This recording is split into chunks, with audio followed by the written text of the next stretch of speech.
We're crowdsourcing with you now at 7:30. So many of us love to follow celebrities like Cosby, but oftentimes disappointed by their actions. So we want to know, what's one thing a celeb has done that you will never be able to forgive? Dwayne brings up a name from the past, O.J. Simpson. Hasn't been able to get over that.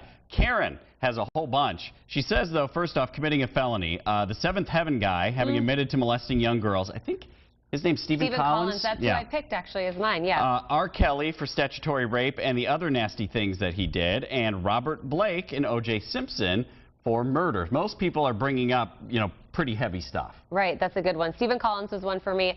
I can never forgive Britney Spears for shaving her head. I don't know what that was about. I'll always judge her.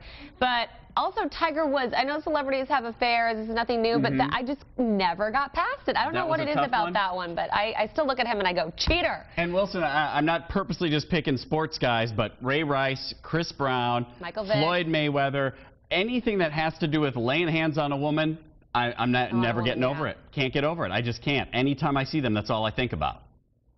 Wilson, what are you thinking?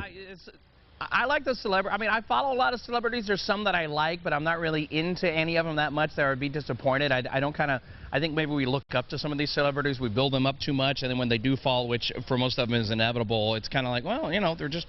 So I don't really follow them that much, but I got hit in the head one time at a Psychedelic Furs concert by a flashlight by one of the guys in the band, and I still have the knock right there. So that's probably a celebrity. I've never been able to listen to Pretty in Pink again quite the same, And now you know why Wilson always wears a hat. To cover up that bump. It's to cover up the bump. It's nasty. Did you see it?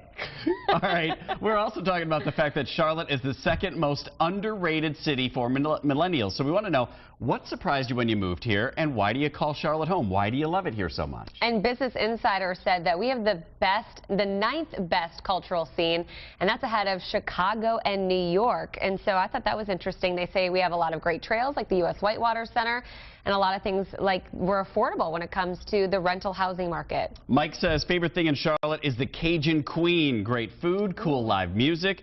Rick says there are a lot of transplants here like myself. Likes that. It feels good because you don't feel like an outsider. Great restaurants, and uptown is great. The people, and it's very clean, as well as the growth of the city. That was one thing I noticed, not only how clean the city was for its size when I moved here 15 years ago, I also feel like it was a big city that you can still handle. Yes. I've spent a lot of time in Atlanta. I don't like Atlanta. It's too much to me. It is. The traffic is too much. So spread out. Yeah, I just don't like it. I agree with you. It's a friendly big town. It feels small in some senses, and a lot of, like you said, the growth, the job growth. We see all the construction going on. I think we're only getting bigger and better.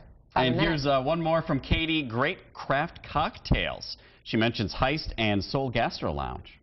It's true. The craft beer scene. We have so many people like Sierra Nevada moving to this area. A lot of great things to offer here. Number 1, by the way, was Seattle. And behind us, Seattle? Cleveland. Yeah. The weather there's terrible. I know, right?